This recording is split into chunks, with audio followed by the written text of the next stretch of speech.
मुझे बड़ी खुशी हो रही है। हमारे साथ ग्रुप कैप्टन उत्तम कुमार देवनाथ जी मौजूद हैं, जो कि मैं उनको स्क्रीन पर लेकर के आऊंगा और उनसे बात करूंगा। बहुत बहुत खैर मकदम है कैप्टन साहब आपका। और ये देवनाथ जी न सिर्फ ये कि जो मिडिल ईस्ट के मामलात हैं, जिसको हम जियो पॉलिटिक्स कहते हैं, उस पर बड़ी गहरी नजर रखते हैं, बल्कि इंटरनेशनल जो पॉलिटिक्स है, जो उतार चढ़ाव है, कई डिकेड्स आपने देखे हैं। और ग्रुप कैप्टन है तो कुछ बताने की जरूरत नहीं है।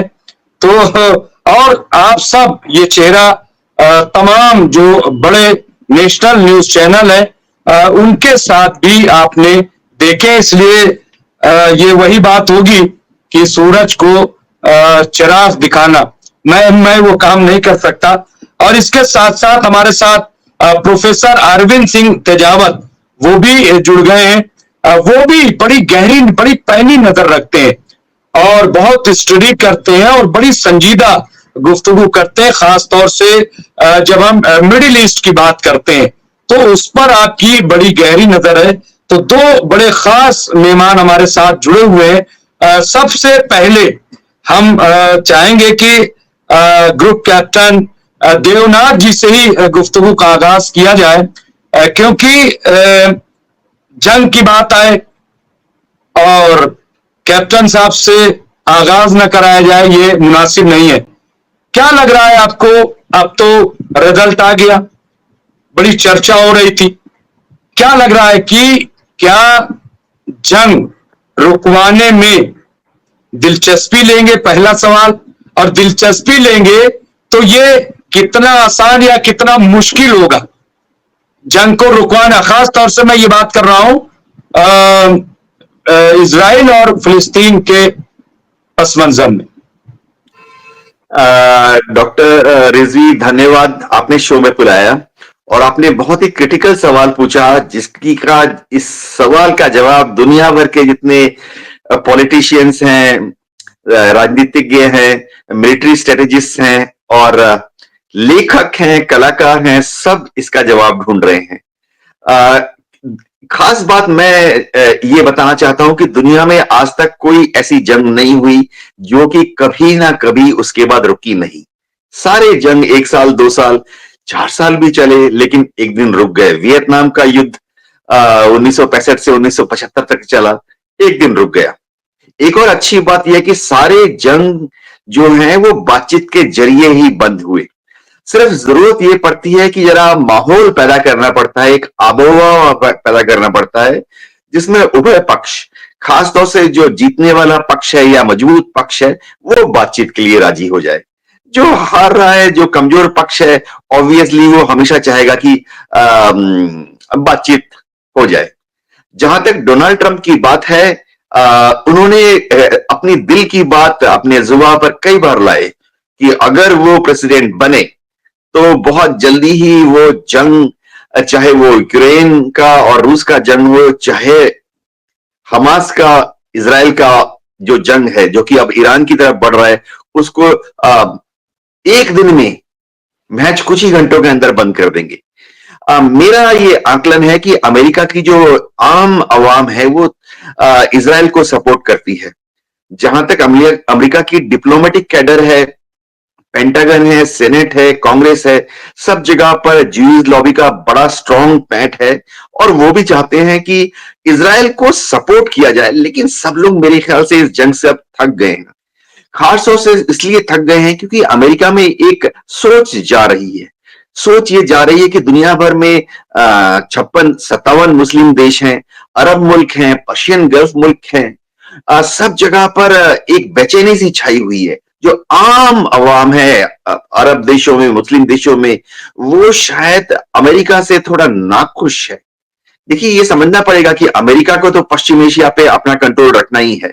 यानी पश्चिम एशिया में अगर आप सारे देश देखें तो वहां कहीं पर किंग हैं, कहीं पर प्रिंस हैं, कहीं पर प्राइम मिनिस्टर है, कहीं पर प्रेसिडेंट है।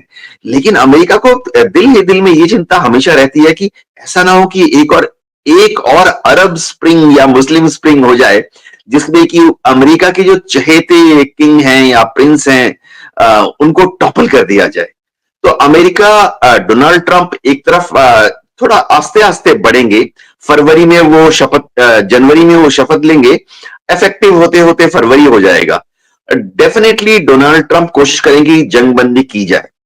इसराइल के ऊपर कैसे काबू पाएंगे, ये मेरे ख्याल से डॉक्टर अरविंद सिंह भी थोड़ा चिंता कर रहे होंगे, क्योंकि जो बाइडेन ने कम से कम 15 बार पिछले एक साल में दरख्वास्त की नेतन्याहू के ऊपर कि थोड़ा नरम हो जाएं, समझ लें, इस युद्ध को बढ़ावा ना दें। हर स्टेज पे उन्होंने गजा में कहा कि सिविलियंस पर हमला मत कीजिए। बाद में लेबनान में जब इजराइल तैयार हो रहा था हिजबुल्लाह पर, उन्होंने बार बार, एक बार दो बार पब्लिक में उन्होंने गुजारिश की कि लेबनान की तरफ इजराइल ना बढ़े। और तो और ईरान के ऊपर भी जब इजराइल थोड़ा बरसने की या गरजने की कोशिश करता है, तो अमेरिका ने बार बार ये कहा है कि जो बाइडेन ने और उनके डिप्लोमेटिक कैडर ने, एंटनी ब्लिंकन तो आते ही रहते हैं, कि ईरान के ऊपर और हमला ना कीजिए। तो मेरे ख्याल से ट्रंप इसी को आगे बढ़ाते हुए अब जंगबंदी की कोशिश करेंगे और सक्सेसफुल होंगे। एक अच्छा आपने पूरा पस मंजर बयान कर दिया, बहुत सारी चीजें क्लियर हुई हैं। कैप्टन साहब, मैं जानना चाहता हूं, क्योंकि लोग ये समझ रहे हैं, जब ट्रंप ने एक अपने इलेक्शन के दौरान कहा था कि जैसे ही हम जीतेंगे, एक हफ्ते का उन्होंने कहा कि एक हफ्ते में जंग हम रुकवा देंगे। अब चूंकि रिजल्ट आ गया है, वो जीत भी गए हैं, लेकिन जनवरी में ताजपोशी होनी है। तो ये जो वक्फा है, ये हम समझना चाहते हैं, और शायद हमारे व्यूवर भी, कि ये जो वक्फा है अभी करीब 1.5-2 महीने का, इस वक्फे में क्या होगा, क्योंकि जंग तो आज भी चल रही है और ईरान आज भी जो है वो टारगेट पे इजराइल को लिए हुए, और इजराइल भी मौके की तलाश में है, और गाजा पे तो कर ही रहा है, और उधर हिजबुल्लाह है, इधर अब्दुल है जो इराक की है, उधर हौती है रेड सी रोके हुए। तो ये जो पीरियड है, ये कैसे गुजरेगा, इस दौरान क्या रहेगा? हाँ, देखिए, अमेरिकन इलेक्शन प्रोसेस ही ऐसा होता है कि अभी हम सब सोच रहे हैं कि वो जीत गए हैं तो शायद ताजपोशी हो जानी चाहिए। ऐसा वहां है नहीं, थोड़ा सिस्टम उनका जटिल है। सेनेट में उनको बहुमत मिल गया है, कॉन्ग्रेसेशनल हियरिंग होगी। 6 जनवरी को बताया जा रहा है कि कॉन्ग्रेसेशनल हियरिंग में उनका नाम प्रपोज किया जाएगा, एक्सेप्ट किया जाएगा। और मजे की बात है कि जो प्रेजेंट वाइस प्रेसिडेंट हैं, वही उस हेयरिंग को चेयर करती हैं। एनीवे, ये प्रोसीजर्स जो हैं अमेरिका के, थोड़े हम भारतीयों को आस्ते आस्ते समझ आएंगे। जब वो फाइनली प्रेसिडेंट बन जाएंगे, व्हाइट हाउस में बैठ जाएंगे, उनके हाथ में कलम आ जाएगी जिसके तहत वो व्हाइट हाउस का जो स्टाफ है, ये समझना पड़ेगा, वहां करीबन हजारों लोग, जैसे हमारे यहाँ पीएमओ होता है, व्हाइट हाउस का स्टाफ होता है हजारों की संख्या में। मेरा अंदाजा है कि कोई 3000 से ज्यादा स्टाफ है वहां पर। उन सबको प्रोफेशनल्स होते हैं, उन सबको या तो नॉमिनेट किया जाता है, इलेक्ट किया जाता है, सिलेक्ट किया जाता है।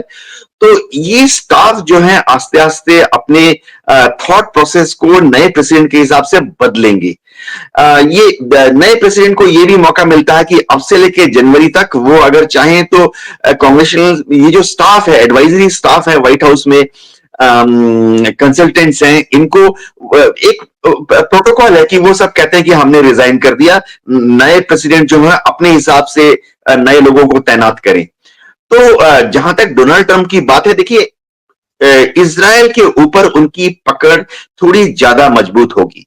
क्यों, इसका रीजन मैं बताता हूं। इजराइल जो है उसको ये मालूम है कि कुछ भी हो जाए, चाहे डेमोक्रेट्स हो या रिपब्लिकन्स हो, वो हमेशा इजराइल के साथ रहेंगे। कारण बहुत है, सबको मालूम है, ज्यूइश लॉबी है, 10 दूसरे कारण हैं।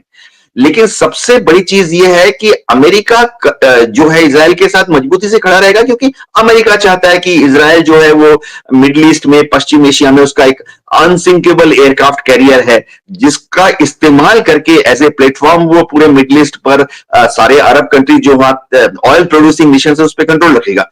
लेकिन डोनाल्ड ट्रंप को एक फ्रीडम है, एक मैन्यूवरिंग स्पेस है कि अगर वो चाहें तो कुछ ऐसा कर सकते हैं जो जो बाइडेन ने पिछले 1 साल से नहीं किया, या जो कमला हैरिस प्रॉमिस कर रही थी लेकिन पिछले कुछ दिनों से उन्होंने मैन्यूवर करने की कोशिश नहीं की।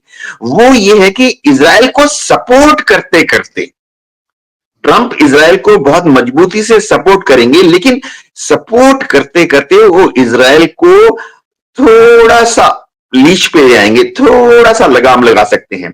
इसका सबसे अच्छा जरिया ये होगा, जो कि एज ए मिलिट्री एनालिस्ट मैं आपको बताना चाहता हूं, कि इजराइल के पास जो वॉर मेकिंग मशीनरी है, हम सब जानते हैं बहुत उन्नत है, बहुत सोफिस्टिकेटेड है, बहुत हाईली टेक्निकली एडवांस्ड है। उनके पास कैपेबिलिटी है वेपन सिस्टम्स बनाने की, खासतौर से bombs, laser guided bombs, GPS guided bombs, rockets, missiles वो बना सकते हैं। लेकिन उनके पास जो कैपेसिटी है कि एक दिन में 100 बनाए या एक दिन में 1000 बनाए, इजराइल की जो इंडस्ट्रीज हैं, आर्म्स इंडस्ट्रीज हैं, उनकी कैपेसिटी थोड़ी सी लिमिटेड है। तो हाल के दिनों में आज भी जैसे आपने देखा बेन गुरियन इंटरनेशनल एयरपोर्ट में एक बोइंग 777 को नुकसान पहुंचा। अगर आप फ्लाइट डेटा या फ्लाइट ट्रैकर नाम का एक सॉफ्टवेयर देखेंगे, हर रोज अमेरिका की जो एयरफोर्स है उसके जो C5A गैलेक्सी है या C-17 ग्लोब मास्टर है, हर रोज वो यूरोप में जो अमेरिका का भंडार है, नेटो का भंडार है यूरोप में, जो कि अमेरिका ने वहां रखा हुआ है कि कभी अगर रूस के साथ युद्ध होगा उसका इस्तेमाल करेंगे। हर रोज उस भंडार से बड़ी तादाद में हथियारों को इजराइल में लाया जाता है, किसी दिन 3 जहाज, किसी दिन 5 जहाज। तो जो बाइडेन साहब के पास सबसे अच्छा जो लगाम है वो ये है कि वो जो वेपन्स की सप्लाई है उसको थोड़ा सा कम कर देंगे, रोकेंगे नहीं, वेपन्स की सप्लाई को रोकेंगे नहीं, थोड़ा सा कम कर देंगे। समझिए, मैं उदाहरण देता हूं कि अगर हर रोज 100 जीपीएस गाइडेड बॉम्ब दे रहे थे, बड़े वाले दे रहे हैं, जेडैम सीरीज की जो गाइडेंस सिस्टम लगे हुए हैं, 500 किलो के बॉम्ब्स, 1000 किलो के बॉम्ब्स, हर रोज समझिए 100 दे रहे हैं, वो आस्ते से को खींच के 80 कर सकते हैं, आस्ते से उसको खींच के 60 कर सकते हैं। इससे नेतन्याहू और आईडीएफ के जो कमांडर्स हैं उनको समझ आ जाएगी कि वो मजबूती से लड़ाई तो लड़ सकते हैं, लेकिन जितना आक्रामक रुख चाहिए, आज की तारीख में हमास के ऊपर हर रोज 30-40 बॉम्ब गिराना पड़ रहा है, हिजबुल्लाह के ऊपर हर रोज 60-70 बॉम्ब गिराने पड़ रहे हैं। कल अगर ईरान के ऊपर हमला किया तो फिर सैकड़ों की तादाद में बॉम्ब्स की रिक्वायरमेंट होगी, जैसा कि हमने देखा 100 हवाई जहाज ने हमला किया था 10 दिन पहले। तो इस बॉम्ब्स और जो sophisticated weapon American in arms industry बना रही है, सप्लाई कर रही है, इसको थोड़ा सा हल्का कर देंगे। इस हिंट के साथ ही नेतन्याहू आस्ते आस्ते समझ जाएंगे और बातचीत के लिए तैयार हो जाएंगे। जी।